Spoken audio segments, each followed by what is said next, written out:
So we just got to the flip to shoot a little bit of an update for you guys, and you unfortunately just missed it, but unfortunately we do have drug dealers. A couple houses up had like an old Mustang roll up and then a worse older Mustang roll up, some cash, a baggie, change hands, and then they went their own way. So that's fun. I tried to get Michael to get it on footage, but he said he didn't want to get stabbed. So can't really blame him. We're here to give you guys a little bit of an update. We're into a little bit of a snag on the flip that is going to exceed our kind of initial budget. This is going to be our first overage that we're going to show you guys.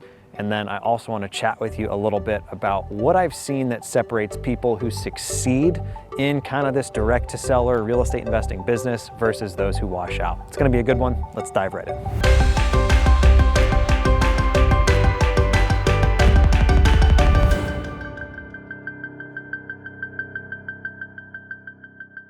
So it was pretty neat. I was talking with the GC who runs this project, and one of the guys who works at this project, Jose, actually walked from Nicaragua to Texas in order to find work. So really, really neat, just kind of that work ethic. I thought that that was pretty cool. Something that you don't see super often in the States, but I love finding kind of those qualities in people who are willing to succeed kind of like no matter what, even if it means walking through just like jungles and horrible, unsafe cities and kind of things of that nature. Which kind of brings me to my first point with this direct to seller stuff.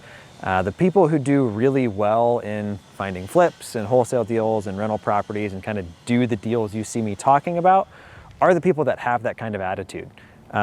We use the expression inside my mastermind CCF of you don't have a quit date. The folks that like I won't even take on, I won't even let in, you're like, well, let me just try this. If you're gonna just dabble in direct to seller marketing, that's totally cool. I can give you advice on how to do it to like maybe set you up for success. But the people who end up doing extremely well in this are the people that are determined to figure it out, no matter like how many lessons they have to learn along the way. Sometimes it's really easy and you'll just get like a laydown. Somebody wants to sell to you for 50 cents on the dollar. A lot of the times though, like on this particular property we're flipping, there's a lot of back and forth, a lot of follow-up to get this thing across the finish line. So we are inside the shed on the property. We've got our first overage, which I'm gonna show you back here.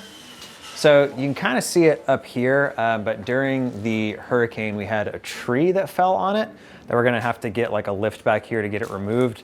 It's on the neighbor's property, but in Florida, whoever's property it ends up on, it's their responsibility. If it were me and that was my tree, I'd be like, you know, yo, it was my tree, let me help you out, but that's not how it works here. So I got to climb back there and shoot it because Michael's kicks are a little bit more fresh than mine. Look at that. What'd you do, Ryan? I left the keys in the truck. I swear, dude, we're like, our last video ranks for Pensacola. Somebody in Pensacola is gonna be like, I want a free Ford Raptor and just follow me around.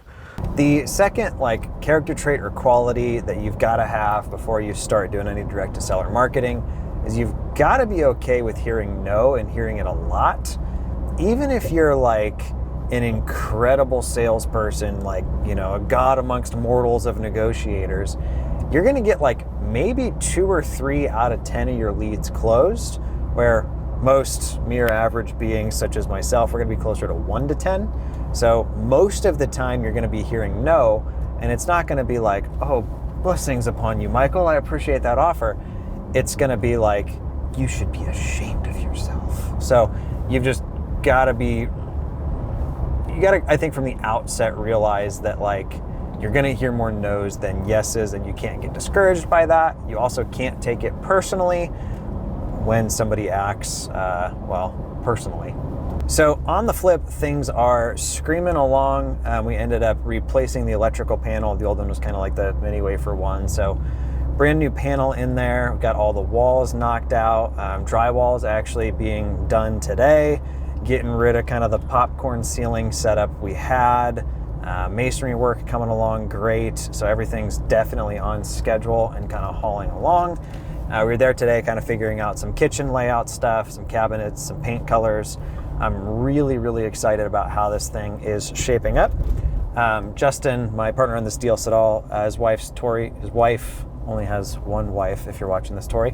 And if you're not his wife, he only has one wife. Tori is doing a great job with kind of the design and really kind of making this look really nice on a budget. The third and probably the most important quality that you need if you're looking for off-market investment properties is you've got to be somebody who looks for opportunities, kind of like a glass half full. If you're somebody who looks for opportunities, you're going to find them in your leads. You're going to find like little things that you latch onto if I think this might pan out. If on the flip side, you're looking to prove to yourself that this doesn't work or that it's too competitive or that's like oversaturated, you'll have people call you that are leads somebody else would kill for, and you won't even work them because you will have convinced yourself that they're not going to pan out or they're not going to take your offer or the house is too nice or whatever. So you've really got to be somebody that's looking for opportunity. You know, I'm as skeptical as anybody, but I can tell you that this works. So if you go into it with that attitude of like, I'm going to find opportunities in this, it's going to pay for itself, you'll find those. If you go into it like, well, you know, everybody was just asking retail and they all know they could get more on the MLS, and like that's all you're gonna find. Thank you guys for taking the time to check out this video. Hopefully you're enjoying following along with the project like this, as well as kind of just hearing kind of some of what works and what doesn't, what I've seen that's kind of set aside those who do really well and those who kind of end up washing out in kind of this direct to seller bit. Be sure to like and subscribe. If you're not watching this on YouTube, go subscribe on YouTube so I feel good about myself. Thanks. Talk to you next time.